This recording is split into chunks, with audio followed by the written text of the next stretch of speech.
So this story involves a 20-year-old college student who just went for her typical evening run in her tiny, safe hometown, and then simply vanished. Thousands of people ended up sweeping through endless cornfields, looking for even the smallest clue. But for weeks, there was absolutely nothing. Just silence, finished with a growing dread. Then, investigators came across a single piece of surveillance camera footage that completely changed everything. It turned out that Molly wasn't alone that evening. She was actually being watched. You need to stick around until the end because that's exactly where we will reveal the horrific truth. Who that person in that car really was, finished with what turned a completely normal evening into such an unspeakable nightmare. Hey everyone, this is Tom and you're watching The Missing Channel. Let's not stretch this out. Just write down what city you're from. What time is it where you are right now? I mean, what's the weather like? And have you ever gotten completely lost in a corn maze? Well, if you appreciate that I actually narrate my own stories without relying on AI, then please subscribe. So this is the case of Molly Tibbitz. And this time, we're heading to the state of Iowa, which is a completely new location on our crime map. But let's be honest, what does the average person even know about Iowa? What is it famous for? There's some kind of cool bridge there? Okay, but maybe this is important. Iowa is the birthplace of sliced bread. A pretty good accomplishment, actually. But besides those two, let's be fair, not so earth-shattering facts about the Hawkeye State, that's what they call it, there seems to be nothing much else to talk about. It is just a place.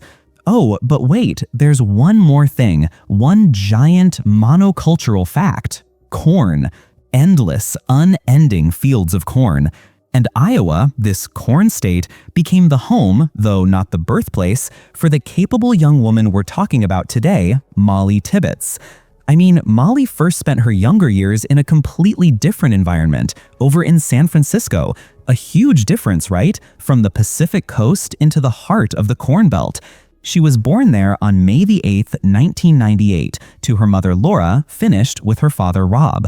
In the family, besides Molly, there were two other children, her older brother Jake, finished with her younger brother Scott. And by all accounts, Molly was genuinely lucky, at least in the beginning. She received a very healthy, finished with caring upbringing. She had two loving parents, she did well in school, you know, the classic American dream picture.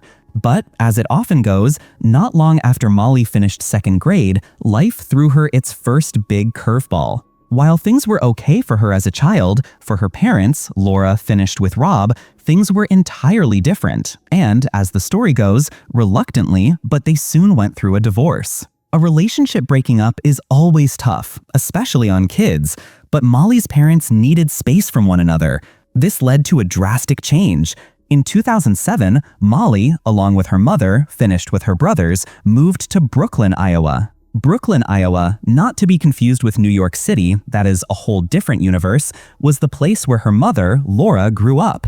And now, Molly, a second generation, had the same chance to live out her teenage years in this, well, let's just call it tranquil town. Of course, a move like that, from a huge city to a tiny town, was painful, not only for Molly, but also for her brothers, Scott finished with Jake. It was a shock that was not just geographic, but deeply emotional. But we gotta give credit to the parents. Due to their good faith, or simply put, their desire not to traumatize the children any further, their father Rob maintained a very close relationship with his children.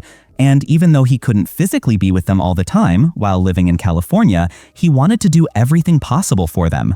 Brooklyn, just so you understand the scale, is located about 70 miles east of Des Moines, and is, well, a very small town.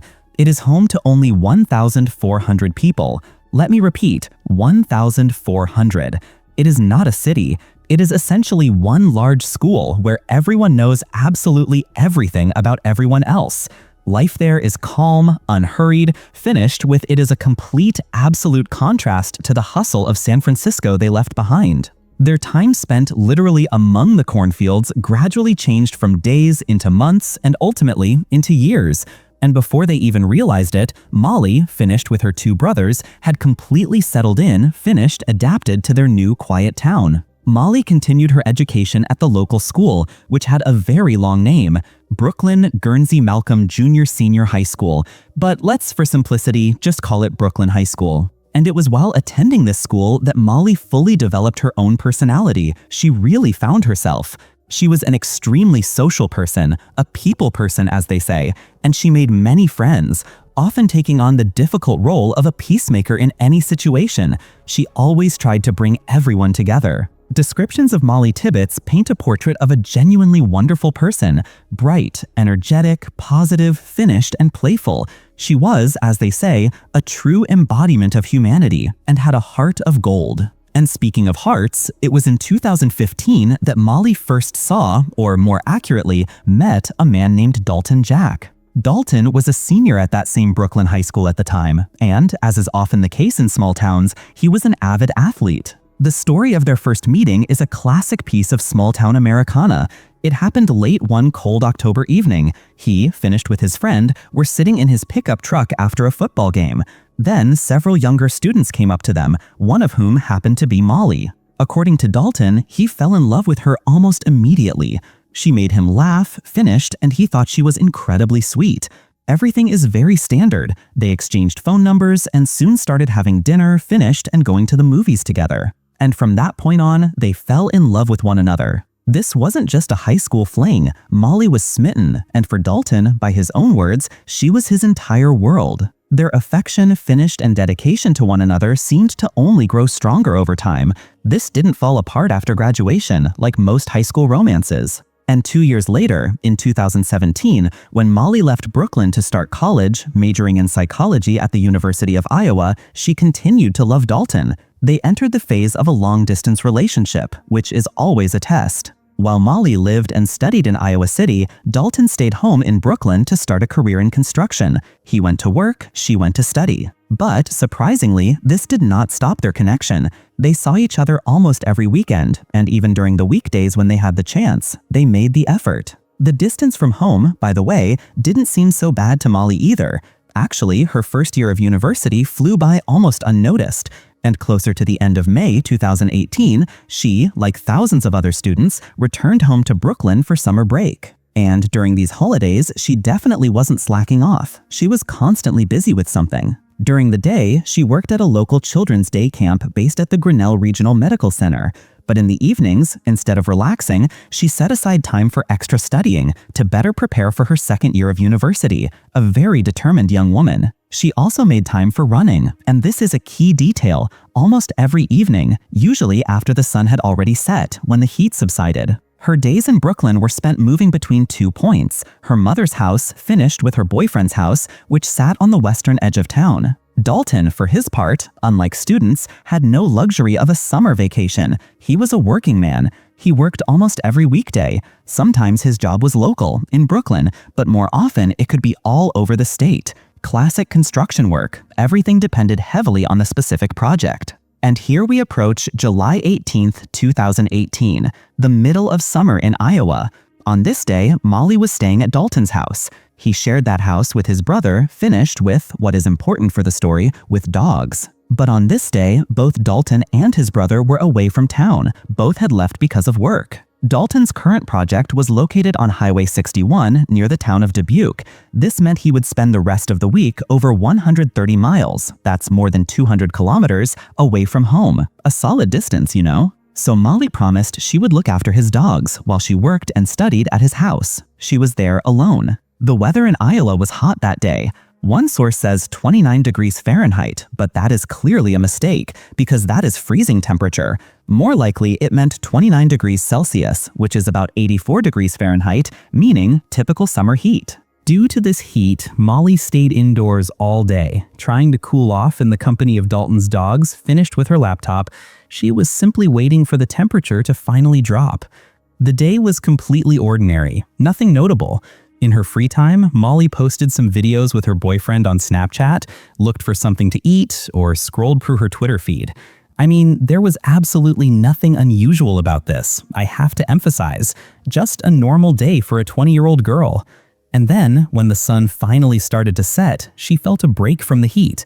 The perfect time had arrived for her usual evening run.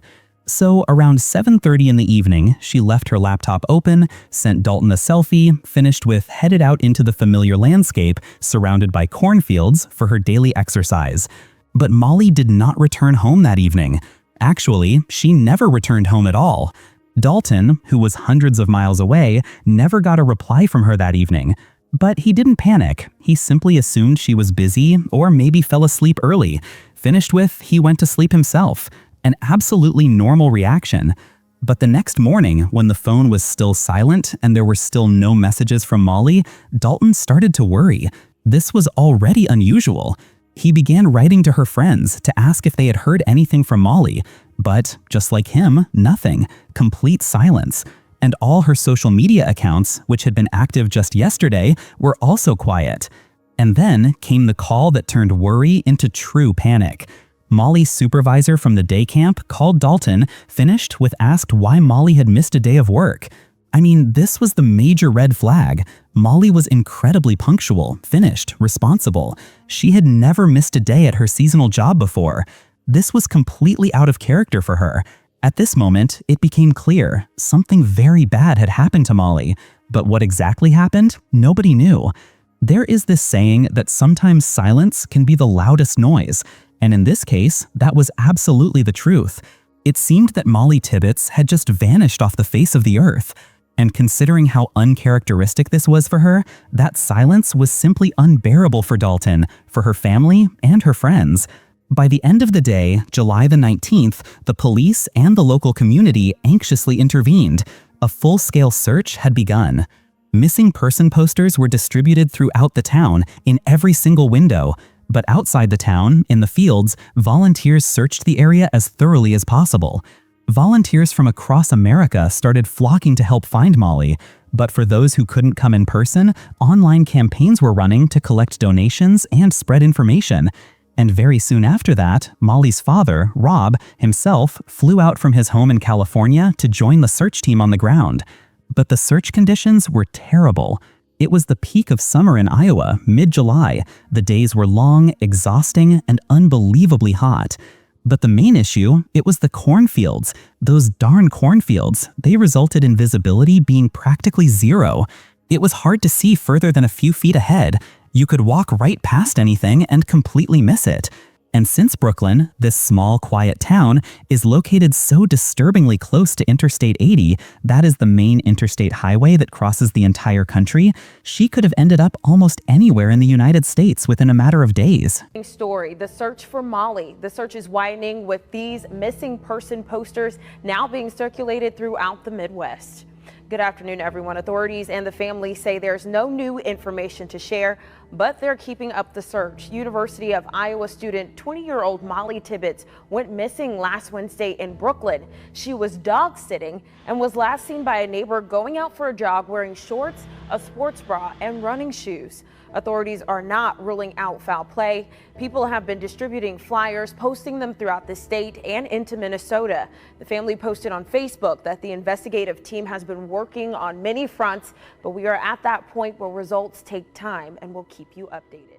So, where was Molly? That was the only question everyone was wrestling with. But of course, at this stage, nobody knew anything. There was only one single confirmed clue, an observation from a friend of Molly's family who saw Molly running east of town that evening. But other than that one single tiny piece of information, the police had nothing else to go on. Absolutely nothing. Days began to slowly turn into weeks, and that is always a bad sign in missing person cases. The reward for any information regarding her whereabouts continued to grow, showing just how desperate the situation was becoming. Eventually, that sum almost reached $400,000. That is no longer just a please help, that is a we are begging, we will pay anyone. And as always happens when large amounts of money are offered, investigators received thousands of tips. One can only imagine how many of those were trash from psychics finished with people who thought they saw something. They even created a special interactive website to help the public refresh their memory. That is like a high-tech version of putting up posters. They reviewed Molly's fitness tracker data, trying to figure out the exact route she ran. But despite all these efforts, despite the money, finished with the technology, nothing. It seemed no useful lead was turning up. This went on until the middle of August, almost a month of complete uncertainty. And it was right when hope really started to fade that investigators finally received the first real crucial clue.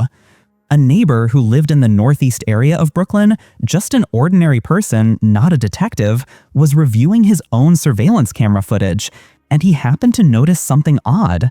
He shared his video with the police, and what they discovered there finally sparked a lot of genuine interest.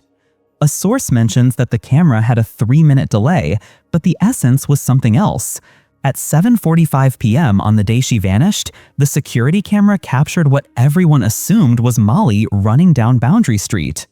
And not even 20 seconds later, a black Chevy Malibu was spotted in the frame. It was a noticeable car, finished with chrome side mirrors, chrome handles, and custom rims. It was moving from the runner's side. So far, seemingly nothing strange, just a car driving. But then, that same car was spotted just seconds later on the same street, and not even 2 minutes later, at 7:51 p.m., the same Chevy Malibu was captured by the first camera again. It had turned around and now was driving from the direction Molly was moving toward. And again at 8:07 p.m., the same Chevrolet, the same direction, but this time it was moving faster. The testimony of Christina Stewart, who saw Molly running east, aligned perfectly with the runner's timing on the security camera. It was entirely probable that, judging from both the video and Christina's account, the runner on the camera really was Molly. And with that in mind, the strange vehicle that seemed to be circling, finished with displaying very weird activity, right at the time and in the place where Molly disappeared, suddenly this car became the #1 object of interest for the police. Investigators immediately started looking for this black Chevrolet.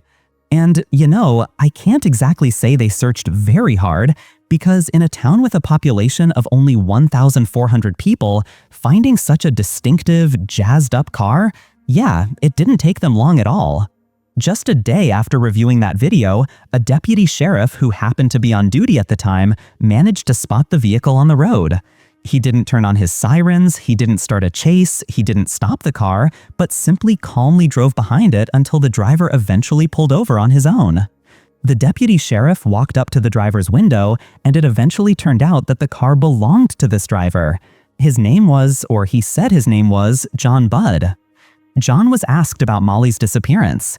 He calmly replied that he had no idea about Molly, finished with no involvement in her disappearance, so he was allowed to drive away. There was no basis to hold him. But John did not stay away from the officer's attention for long. In fact, only 2 days later, officers arrived at the dairy farm where he worked. And suddenly, they noticed he was now driving a completely different car, this time one that belonged to his girlfriend. This is interesting, right? Trying to hide that Chevrolet? So at this stage, the investigators were, of course, very interested in this John, but they still had no direct evidence linking him to Molly's disappearance, just strange behavior finished with a suspicious car. So instead of putting on handcuffs, the investigators simply invited John to the local police station to ask him a few more questions. John, by the way, was not obligated to comply with their requests. He could have said, "No thank you, I'll talk to my lawyer." But surprisingly, he decided to continue this game. So they headed to the police station. You could call it him getting cold feet or simply a successful interrogation, but after several hours of police pressure, John had something to confess. And the first thing he admitted was quite significant. John Budd was not his name at all. That was a made-up name. Instead, his real legal name was Christian Bahana Rivera. He was 24 years old at the time, living finished with working in the rural area of Pochiac County, not far from Brooklyn. He was originally from Guerrero in Mexico, and as it turned out, John, or rather Christian, arrived in the United States at the age of 17, but he arrived illegally.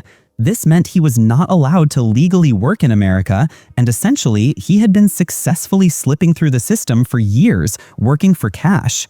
Christian, who had already been living in Iowa for several years at that point, worked on several farms since his arrival in the United States. His current workplace was the Europe farm, again, very close to Brooklyn, Iowa. So, returning to the interrogation room, investigators started to get comfortable with Christian, now knowing his real name finished with status. And when he was directly asked if he knew where Molly was, he confessed. Yes, he did see her on the evening she went missing. His story was this. He claimed he simply noticed Molly before deciding to approach her.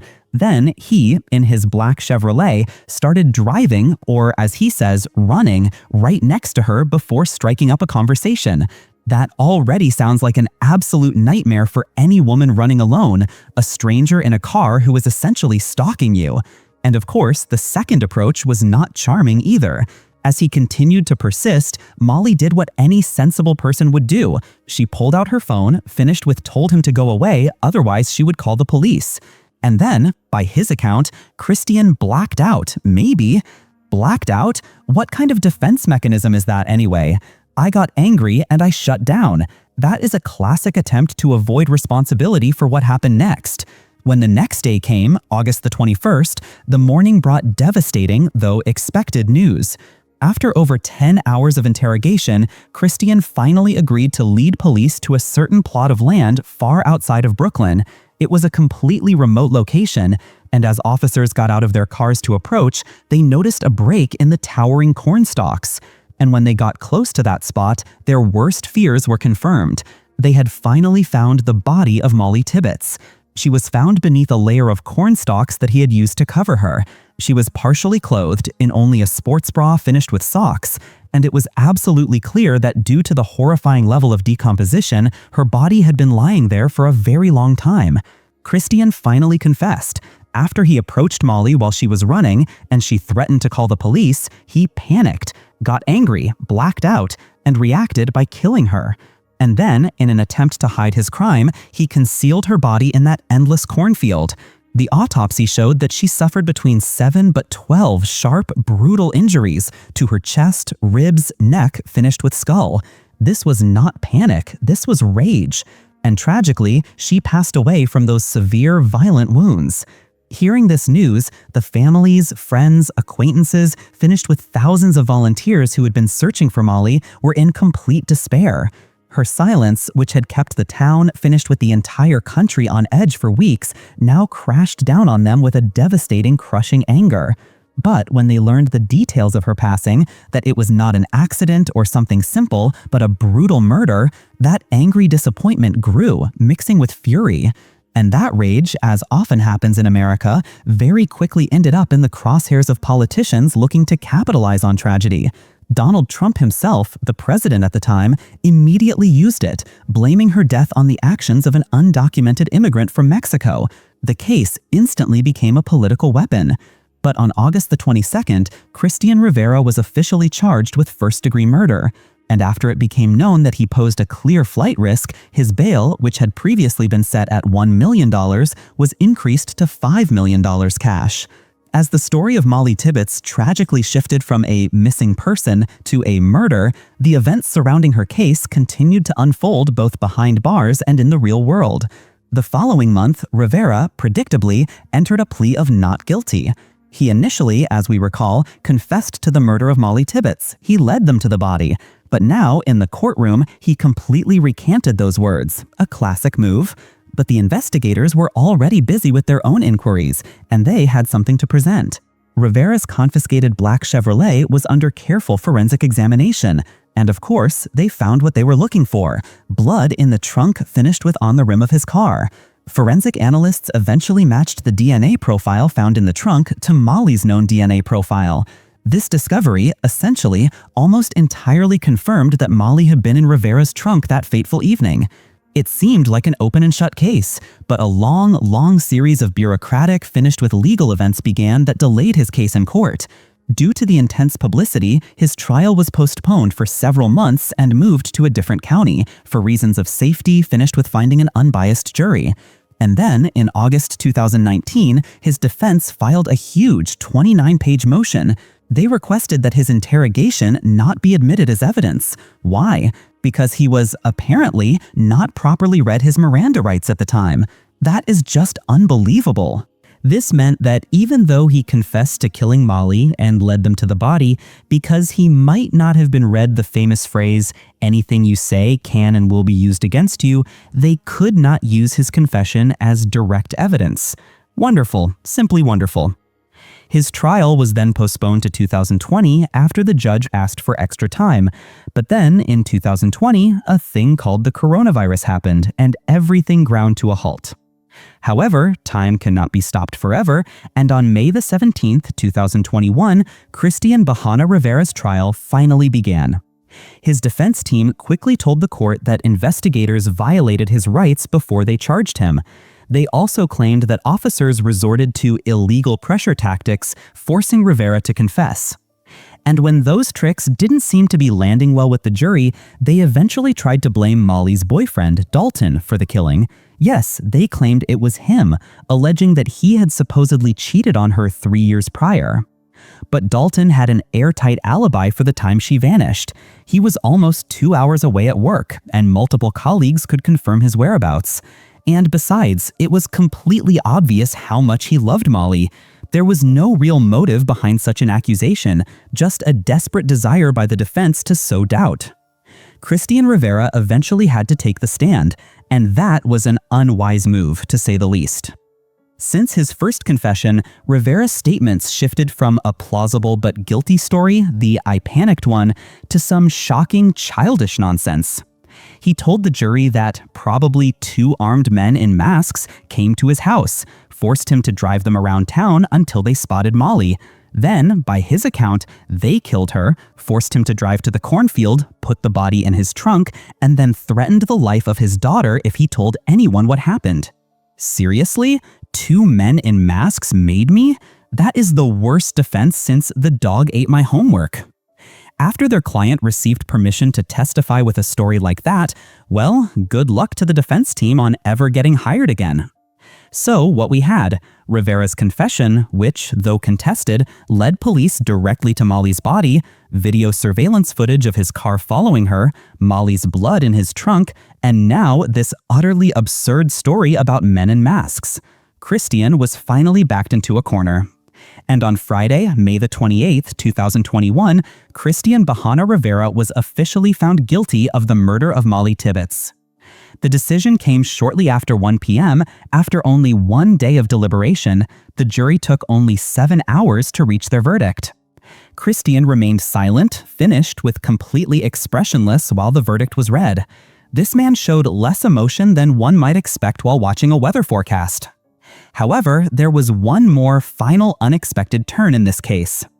Initially, Christian Rivera's sentencing was supposed to happen on July the 15th, but shortly before that date, Christian's defense demanded a retrial because now he was claiming that 2 of his childhood friends were responsible for Molly's murder. This, of course, was absolute nonsense, and the judge denied any form of a retrial. However, it did delay the sentencing date again.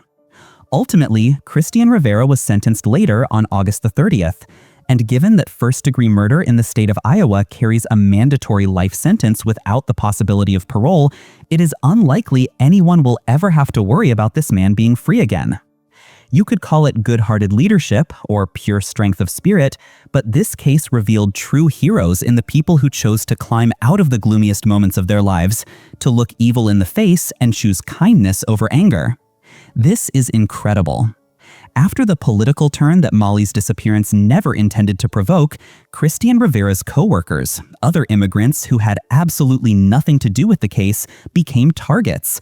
They were harassed, they were bullied, and they just fled Brooklyn, Iowa, leaving their 17-year-old son, Ulysses Felix, alone at that ranch. Without family finished with a home, Ulysses had nowhere to go. But Molly's mother, Laura, wondered what her daughter would have wanted if she was alive. And as a result, Laura, the mother of the murdered girl, adopted Ulysses, the son of the killer's co-workers. She gave him the opportunity to stay in school, finished with build a bright future for himself. That is just another level of humanity, you know? But Molly's father, Rob, who dedicated every minute of his life to searching for Molly while she was missing, was in the media all the time. It is perfectly understandable where Molly developed her kind, sincere personality. Again and again, her parents, who supported, finished with, loved Molly every second of her life, chose love over hate, even in those moments when the latter option, anger, was the easiest path. And with a foundation of love like that, it is obvious why Molly grew into the young person whom everyone loved so much. She was described as everyone's counselor, finished with an infectious laugh but a beautiful smile, who worked hard for her own bright future that was so tragically taken away from her. But the kindness finished with strength did not stop there. After she was found, hundreds of people from her community gathered at the University of Iowa to honor Molly's memory. Many of those hundreds are the very same people who spent the last month searching for her in the cornfields in the middle of an Iowa summer. And now, every year, hundreds of runners from across the country travel to Brooklyn, Iowa to participate in a run in honor of Molly Tibbitz. In Molly's honor, finished to raise money for child psychiatry at a local children's hospital. Dealing with true crime, it is pretty obvious that these stories never finish with a happy ending. After all, a life is always lost, leaving behind a grieving family and many friends. But this specific case, the author admits, was a hard one for him to cover. Molly had so much going for her. She should have felt safe doing what she was doing, but her life was cut short way too soon. And for what reason? Because some man couldn't take no for an answer? There are dozens of hours of video footage of the court proceedings for this case on YouTube, and throughout the entire process, it is quite clear how little Rivera actually cared. Anger is not exactly the right word. This guy is simply awful. And in conclusion, a personal note from the author. I know technically I'm just one of them, but it was very, very disappointing to see how many keyboard detectives online blamed Molly's parents, finished with her boyfriend Dalton. Molly was not the only victim in this terrible case. Her friends and her family were too. And accusations thrown around from an uneducated opinion only add salt to an already open wound. Anyway, I'm gonna leave it there for today, folks. Thank you for being with me. Write down what you think about the video and give your feedback. Thank you.